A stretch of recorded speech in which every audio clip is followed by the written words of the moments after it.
The shooting stopped, but the fear never did. A ceasefire was signed, yet both the United States and Iran continued accusing each other of breaking it. Military strikes resumed. Ships were attacked. Warnings were issued. Oil markets reacted. Once again, the world asked the same question. If both sides agreed to stop fighting, why did the conflict continue? The answer is more complicated than most headlines suggest. Wars do not always continue because leaders want war. Sometimes they continue because the system surrounding the conflict makes peace incredibly difficult. A ceasefire is not the same as peace. A ceasefire simply pauses the violence. Peace requires something much harder. It requires trust. And trust is exactly what neither side possesses. Imagine standing across from someone who has betrayed you for decades. They promise not to attack, but you wonder if they are only buying time. Would you lower your guard first, or would you prepare for the next attack? That is the dilemma facing both Washington and Tehran.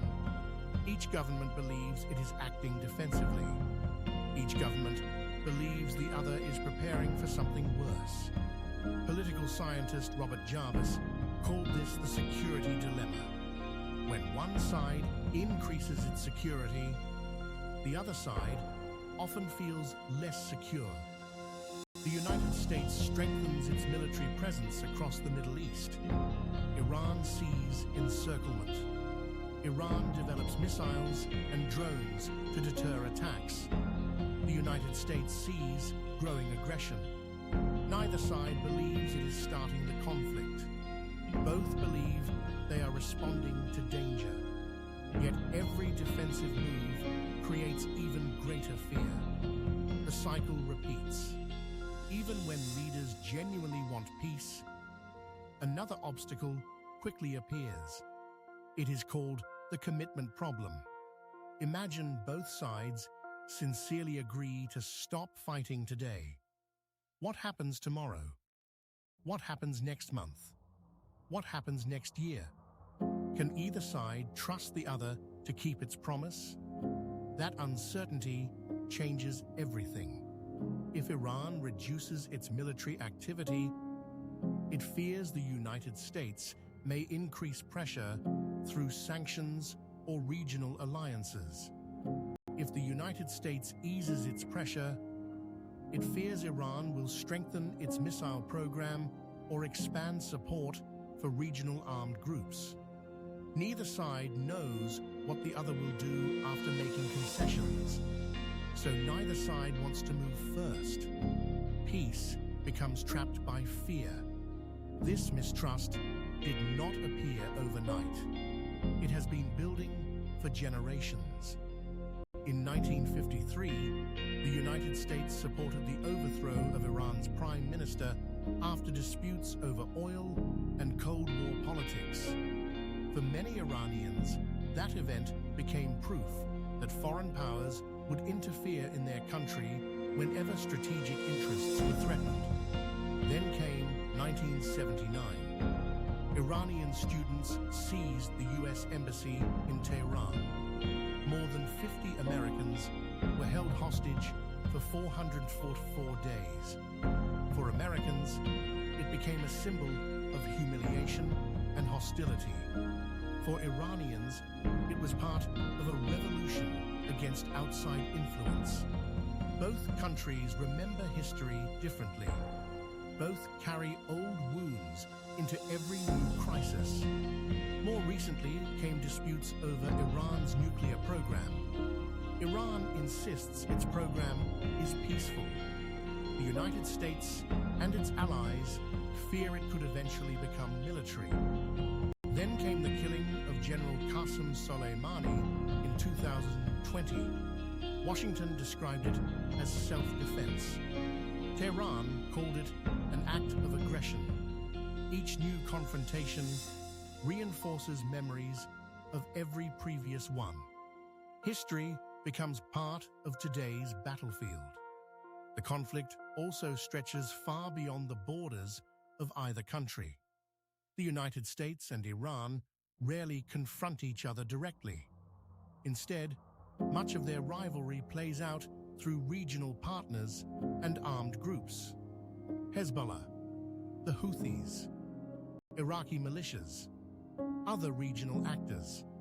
Even if Washington and Tehran agree to stop firing, not every armed group automatically stops.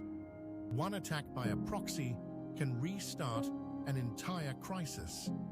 That makes every ceasefire fragile. Domestic politics create another powerful obstacle. Leaders do not make decisions in isolation. They answer to voters, military commanders, political rivals, supporters, and allies. An American president who appears weak toward Iran may face intense political criticism. Iranian leaders who appear to surrender to American pressure risk undermining their own legitimacy. Sometimes compromise carries greater political risk than retaliation. Peace becomes politically expensive. The world also watches one narrow stretch of water with enormous concern. The Strait of Hormuz. Roughly 1/5 of the world's oil passes through this corridor. When tensions rise there, energy prices can jump, shipping costs increase, markets become nervous. Inflation can spread far beyond the Middle East. A military exchange in one waterway can affect families thousands of miles away. That is why every incident captures global attention.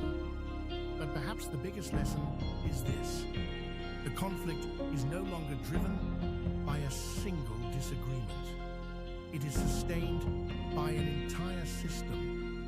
Historical mistrust feeds fear. Fear makes commitments difficult. Failed commitments encourage military buildups. Military buildups strengthen proxy networks.